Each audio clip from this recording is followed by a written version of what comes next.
আসসালামু আলাইকুম এভরিওয়ান।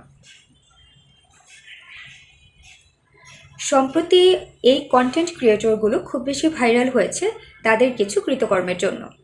ফেসবুকের নিউজ ফিড জুড়ে এখন শুধু তারাই তাদের যন্ত্রণায় যেসব ভাইয়াদের কন্টেন্ট আমি পছন্দ করি তাদের কন্টেন্টগুলো আমার সামনে আসছে না বা আমি দেখতে পারছি না। আমি যেহেতু কারো পার্সোনাল ম্যাটার নিয়ে বা ফ্যামিলিগত ব্যাপার নিয়ে ভিডিও মেক করি না, যার কারণে এই ভিডিওটা আমি বানাবো কি বানাবো না এটা নিয়ে দ্বিধায় আমার এতদিন কেটে গেছে। ফাইনালি কিছু ব্যাপার দেখে আমার কাছে মনে হলো যে না, ভিডিওটা বানানো প্রয়োজন। আর এই ভিডিওটা আমি কেন বানাচ্ছি সেটা আমার ভিডিও যারা পুরোটা দেখবেন তারা খুব ভালোভাবে বুঝে যাবেন। এই কাপলগুলোকে আমি ভাইরাল হওয়ার অনেক আগে থেকেই চিনি, পার্সোনালি চিনি না, বাট তাদের ব্যাপারে আমি জানি। এখন কথা হচ্ছে আমি তাদেরকে আগে থেকে কিভাবে চিনি, মানে তাদের ব্যাপারে কিভাবে জানি। তৃষা অর্থাৎ মেজ বউ, সেই মেয়েটার একটা ফ্রেন্ড আমার সাথে কানেক্টেড ছিল। সেই ফ্রেন্ডটাই আমাকে তাদের ব্যাপারে জানায়। আমরা যেহেতু শহরের ব্যাংক কলোনিতে থাকি আর তারা থাকে হচ্ছে সাভারের সোসাইটিতে, তখন থাকতো, এখন কোথায় থাকে জানি না, খুব একটা ডিফারেন্ট না, কাছাকাছি। তো তার ফ্রেন্ড, আমিও যেহেতু কন্টেন্ট মেক করি, তার ফ্রেন্ড আমাকে বলেছিল তুমি তো অনেক আগে থেকে, আমি সেই 2018 সাল থেকে কন্টেন্ট মেক করি, তো সেই সুবাদে তিনি আমাকে বলেছিলেন তুমি যেহেতু অনেক আগে থেকে কন্টেন্ট মেক করো বাট তুমি তো অনিয়মিত, যার কারণে কিছু করতে পারছো না, তো তুমি চাইলে, আমার একটা ফ্রেন্ড আছে, ওরা ইদানিং টুকটাক ভিউ পাচ্ছে, তো ওদের সাথে কাজ করতে পারো। তখন আমি না করে দিয়েছি যে না, আমার যদি এরকম কোনো ইচ্ছে থাকতো তাহলে আমার ফ্যামিলি মেম্বার, আমার আত্মীয় স্বজনের মধ্যে অনেক বড় বড় ইউটিউবার বা কন্টেন্ট ক্রিয়েটর আছে, আমি তাদের সঙ্গে কানেক্টেড হতে পারতাম, বাট আমি হইনি, আমি নিজে কিছু করতে চাই। পরে আমি আরও বললাম যে আসলে কারো মাধ্যমে আমি বড় হতে চাই না, কারণ এরপরে যখন একটু তর্কাতর্কি লাগবে বা মানুষ যেহেতু মনোমালিন্য হতেই পারে, তখন তারা আমাকে এটা নিয়ে কথা শোনাবে যে তুমি নিজে কী করেছো, যতটুকু উঠতে পেরেছো শুধুমাত্র আমাদের দ্বারা উঠতে পেরেছো। তা আমার যে এত কষ্ট এত পরিশ্রম 2018 সাল থেকে আমি কষ্ট করছি বা আমি একটা ড্রিম দেখছি, আমার কষ্টগুলি বৃথা হয়ে যাবে। তারপরেও তার ফ্রেন্ড আমাকে ওনাদের পেজের লিঙ্ক দেয় এবং বলে তুমি একটু ঘুরে দেখো জাস্ট। তো তখন আমি তাদের পেজে ঢুকে দেখি তাদের পেজের ফলোয়ার খুব একটা ছিল না, 5K অথবা 7K এরকম ছিল, এবং ভিউ হতো খুব অল্প অল্প। 3-4টা যাওয়া কমেন্ট করতো, তার মধ্যে 3টাই হচ্ছে নেগেটিভ আর একটা হচ্ছে পজিটিভ, আর সেটা দেখে বোঝা যেত সেটা ওনাদেরই রিলেটেড কেউ একটা হবে যে কমেন্টটা করেছে, অর্থাৎ যে পজিটিভ কমেন্টটা করেছে। তৃষা মেয়েটা ফ্রেন্ড আমাকে আবার নক দিল, নক দিয়ে বললো যে পেজটা কি ঘুরে দেখেছো? তখন আমি বললাম যে হ্যাঁ দেখেছি। বললো কিছু কি অবাক লেগেছে? আমি বললাম যে হ্যাঁ, ওনার কি 2টা ওয়াইফ? তখন বললো 2টা না 3টা ওয়াইফ। পরে বললাম মানে? তখন বললো যে এরকম এরকম ঘটনা, তো ছেলেটা সাথে হচ্ছে এই তৃষা মেয়েটা অর্থাৎ আমার ফ্রেন্ড, অর্থাৎ ইভেন্টে ফটোশটের কাজ করতো। তো এই তৃষা মেয়েটাও হচ্ছে ডিভোর্স হয়েছে, তার বাচ্চা আছে, তো তারা হচ্ছে মেবি রিলেশনে ছিল কি না সেটা জানি না। তখন ওরা হুট করে বিয়ে করে বসে, ওই ছেলেটারও বউ ছিল, বাচ্চা ছিল, তখন তার বউ, বড় বউ, তার বাচ্চা নিয়ে চলে যায় বাসা থেকে। তখন তৃষা মেয়েটা অর্থাৎ আমার ফ্রেন্ড, সে তার বড় সতীনকে দেখানোর জন্য সে তার হাজব্যান্ডকে জোর করে আবার বিয়ে করায়, যে দেখো সতীন নিয়েও থাকা যায়। তখন আমি হাসলাম যে ভালো করেছে, বিয়ে করানো তো জায়জই আছে, বাট এভাবে কারো সংসার নষ্ট করে নয় সেটা। আমি আবার বললাম বাট আমার কাছে একটু নোংরামি লেগেছে, কারণ একই বিছানার মধ্যে দুজনকে নিয়ে শুয়ে আছে, বেড শেয়ার করছে, দুজনকে আদর করছে, চুমু খাচ্ছে, এই জিনিসগুলো একটু নোংরামি। কারণ হচ্ছে 4টা বিয়ে করা জায়জ হলেও এক বেডে শেয়ার করে এভাবে একাধিক ওয়াইফকে নিয়ে থাকা তো আর জায়জ না, তাই না? যাই হোক, এরপর থেকে ওনাদের ভিডিও আমার সামনে টুকটাক আসতে থাকতো, তা আমি ওনাদের ভিডিও দেখতাম না, ইগনোর করতাম, কারণ আমি এই ধরনের ভিডিও দেখি না। আমি সবসময় যে ভিডিও থেকে জ্ঞান পাবো বা জ্ঞান অর্জন করতে পারবো, যে ভিডিও থেকে বিনোদন পাবো খুব বেশি, তো এই ধরনের ভিডিওই আমি দেখি। তো টুকটাক আমার সামনে কিছু কিছু রিলস আসতো, যেগুলো আবার একটু দেখা হতো। তখন দেখতাম যে এর আগে ওই তৃষা মেয়েটা সবসময় বলতো তার বড় সতীন অনেক টাকা ঋণ করে গেছে তার বিলাসবহুল জীবনের পিছনে, তো সেই ঋণটাই সে আর তার হাজব্যান্ড শোধাতে শোধাতে এখন তারা ক্লান্ত।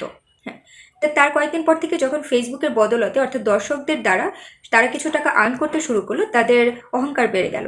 তো মেয়েটা সবসময় এমনভাবে ভিডিও প্রকাশ করতে থাকে যে তাদের গাড়ি আছে, তারা সোনার জিনিস পরে, তারা সবসময় শপিং করে, এটা খায় সেটা খায়, এই ধরনের ভিডিও প্রকাশ করতে থাকে।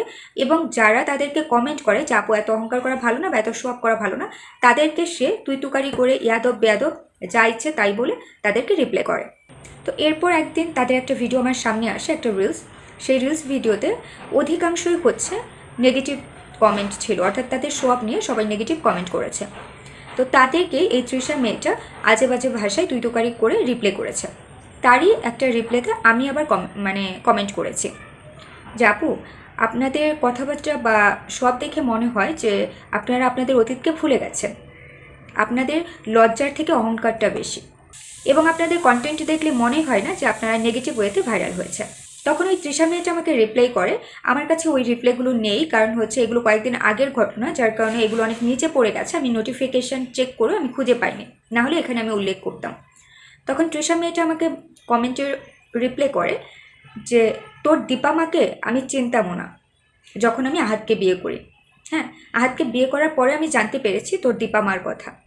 আর হ্যাঁ, আমাদের অবস্থান কেমন ছিল এটা শুরু থেকে আমাদের ভিডিওটা ভালো করে দেখে খুব ভালো করে জানতে পারবে। তখন আমি তাকে আনসার করি যে আপু, দীপাকে আমি জানি না, হয়তোবা আপনি আপনার বড় সতীনের কথা বলছেন। আমি আপনাদের ভিডিও দেখি না, তাই A to Z ভিডিও দেখার কোনো প্রশ্নই আসে না। আর আপনি বলছেন যে আপনি জানতেন না আপনার হাজব্যান্ড বিবাহিত, তার মানে আপনার হাজব্যান্ড আপনাকে না জানিয়ে বিয়ে করেছে। এখানে আপনি নিজেকে নির্দোষ প্রমাণ করতে গিয়ে আপনার হাজব্যান্ডকে ক্যারেক্টারলেস বানিয়ে ফেললেন। তারপর আমি লিখেছি যে আর আপনারা যদি এতই বড় লোক হতেন তাহলে মাত্র 300-400 টাকা বিলের জন্য, বিদ্যুৎ বিলের জন্য এমন ফ্রেন্ড যে আপনাদের ক্লোজ না, যে অন্যদের কাছে এসব কথা বলে দিতে পারে, তাদের কাছে ফোন দিয়ে টাকা চাইতেন না। বড় লোকদের কখনো 300-400 টাকার অভাব পড়ে না। তৃষা মেয়েটা তার ওই ফ্রেন্ডকে যে আমার সাথে কানেক্টেড, তাকে ফোন দিয়ে বিদ্যুৎ বিলের জন্য 300-400 এরকম হবে অ্যামাউন্ট, তো টাকা চেয়েছিল। তাদের মিটারে নাকি টাকা নেই, টাকা শেষ হয়ে গেছে, তখন তার কাছে টাকা নিয়ে সে মিটারে ভরবে।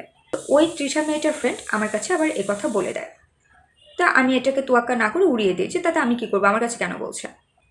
এই মেয়েটা আমার আনসার দেখে আমাকে পার্সোনালি নক করে, না জেনে বেয়াদবের মতো কথা বলবেন না। তখন আমি তাকে উত্তর দিলাম, আপনাদের ভিডিওতে তার ব্যতিক্রম কোনো কিছুই দেখিনি আমি। আর আপনি এত পপুলার একজন মানুষ, আপনার কি উচিত হয়েছে আমার মতো নগণ্য একজন মানুষকে পার্সোনালি নক দিয়ে ঝগড়া করা বা তর্কে জড়ানো? এতে তো আপনারই ওয়েট নষ্ট হচ্ছে, তাই না? যতটুকু বুঝতে পেরেছি যে আপনাদের লজ্জার থেকে অহংকারটা অনেক বেশি। তো এটা লিখে আমি ওনাকে ব্লক করে দিই। ইদানিং দেখি তার ছোট সতীনের সাথে ওই মেয়েটা, তৃষা মেয়েটা, মেজো বউয়ের অনেক প্রবলেম হয়েছে বা তাদের পারিবারিকভাবে প্রবলেম চলছে। তো সেখানে ওই মেজো বউটা ছোট বউটাকে উল্লেখ করে অনেক আজে বাজে কথা বলছে, অনেক কটাক্ষ করছে, ছোট করছে। গার্মেন্টস কর্মী বলে, তারপর কাজের লোকের যোগ্য না, এ ধরনের অনেক কথাবার্তা বলে ওই মেয়েটাকে প্রতিনিয়ত ছোট করছে। এবং ওই তৃষা মেয়েটার কথাবার্তা শুনে মনে হচ্ছে যে ওই তৃষা মেয়েটা জমিদার বংশ থেকে জন্মগ্রহণ করেছেন এবং তার হাজব্যান্ড কোনো দেশের রাজা বাদশাহ, এবং তারা এমনভাবে লাইফ লিড করেন, এতটাই বিলাসবহুলভাবে চলে যে বাংলাদেশে আর এমন বিলাসবহুলভাবে চলতে কাউকে দেখাই যাবে না, মানে ওনাদের সমপর্যায়ে আর কেউ নেই বাংলাদেশে। এরকমভাবে ওই মেয়েটা কথাবার্তা বলে, এবং যারাই তাদেরকে নেগেটিভ কমেন্ট করে, অর্থাৎ তাদের বিপক্ষে যায়, 99% কমেন্টই নেগেটিভ তাদের বিপক্ষে, তাদেরকেই ওই তৃষা মেয়েটা রিপ্লাই করে, তুই তুকারি করে, গালিগালাজ করে এবং অহংকার দেখিয়ে বলে আমার এই আছে, সেই আছে, 2টা গাড়ি আছে, সোনার এত জিনিস আছে, অত জিনিস আছে, অহংকার করে। এই মেয়েটার হাজব্যান্ড বারবার ভুলে যায় যে আসলে যেসব দর্শকদের উনি এই ধরনের আজে বাজে কথা বলছে, তুই তুকারি করে কমেন্টে রিপ্লাই করছে, এই দর্শকদের জন্যই তারা 2টা টাকা চোখে দেখছে। এই দর্শকদের মাধ্যমেই তাদের 2টা গাড়ি হয়েছে, তাদের ফ্ল্যাট হয়েছে। দুদিনকার ভিখারি ভাতকে বলে অন্ন। এই মেয়ে আর এই মেয়ের হাজব্যান্ডের অবস্থাও এরকম হয়েছে, মানে হুট করে পেয়ে গেছে, তো এখন নিজেদের যা ইচ্ছে তাই মনে করছে। আর এর জন্য দায়ী কারা জানেন? আমরা কি করি, যারা প্রকৃত অর্থে অনেক কষ্ট করে কন্টেন্ট মেক করে, যাদের কন্টেন্ট থেকে সত্যিকার অর্থে কিছু শেখার আছে, আমরা তাদেরকে ফলো করি না, আমরা তাদের ভিডিও দেখি না। আমরা কি করি, এই ধরনের আলতু ফালতু লোকদের ভিডিও দেখি, যাদের ভিডিও দেখে না কোনো জ্ঞান নেওয়ার আছে, না কোনো বিনোদন পাওয়ার আছে, শুধুমাত্র শো আপ আর শো আপ। তাই আমি বলবো যে হুটহাট করে কে নেগেটিভ ওয়েতে ভাইরাল হলো, কে পজিটিভ ওয়েতে ভাইরাল হলো, এগুলো বিচার বিবেচনা না করে সবাইকে লাইক ফলো দিয়ে এভাবে মাথায় তুলবেন না। এমন মানুষদের ফলো করবেন, এমন মানুষদের সাবস্ক্রাইব করবেন যাদের কন্টেন্ট থেকে সত্যিকার অর্থে কিছু শিখতে পারবেন বা প্রকৃত অর্থে বিনোদন পাবেন।